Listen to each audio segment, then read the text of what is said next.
Un petit échiquier où les grands esprits se rencontrent. Aux échecs, les pions blancs affrontent les pions noirs.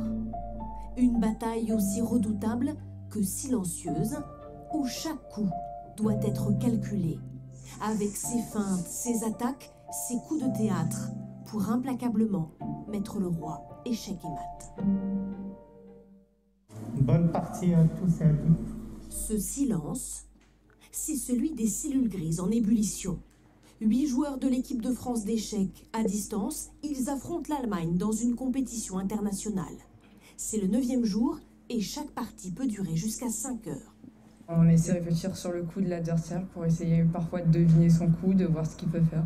Et on calcule parfois 5-6 coups à l'avance. Il y a plein de combinaisons à faire, c'est un combat psychologique. Du haut de ses 14 ans, Timothée est le plus jeune de la compétition.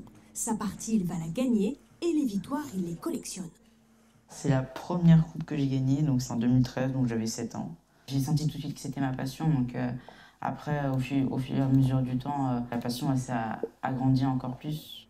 Une passion des échecs que ses parents encouragent avec bienveillance et admiration. Il avait tout de suite dit, moi j'ai envie d'être grand maître. Avoir envie d'être grand maître à 6 ans et demi, 7 ans, c'est impressionnant. Moi, j'arriverais pas à tenir plusieurs heures sur l'échiquier. Je suis vraiment épaté. Même dans les petites questions, quand on lui pose des questions à Timothée, c'est comme s'il s'imaginait à des coups en fait. Je lui pose une question très simple et il va s'imaginer plein de variantes dans sa tête. Pénétrer dans l'esprit mystérieux d'un joueur d'échecs, comprendre ce qu'il voit. La planète entière y a eu accès grâce à cette série.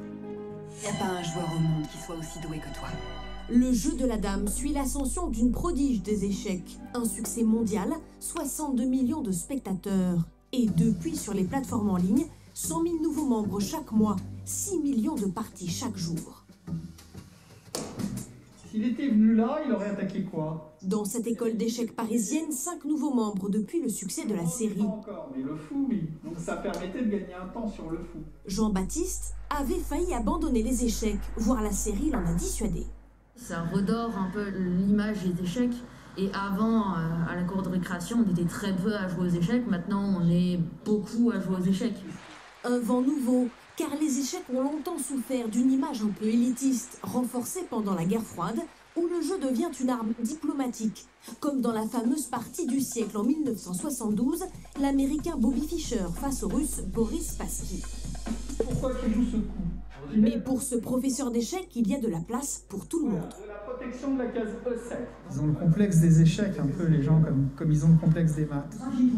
Mais en fait, c'est beaucoup plus ouvert que ce qu'on croit. C'est tout à fait possible de jouer très bien aux échecs sans être, entre guillemets, un intellectuel. Si le jeu a su traverser les siècles et les classes sociales depuis plus de 1000 ans, c'est sans doute pour ce spécialiste parce que le combat sur l'échiquier est surtout contre soi-même. C'est un jeu où il y a un facteur chance qui est quasiment équivalent à 0, ce qui fait que ça nous renvoie à nous-mêmes. Quand on commet une erreur, on paye cash, et on peut s'en prendre qu'à nous et pas forcément à l'autre. Donc ça incite à réfléchir sur soi, à ce que fait l'autre. C'est aussi ça, le succès universel de ce jeu. Comme dans la vie donc, ne pas rester sur un échec, car la partie d'après ne fait que commencer.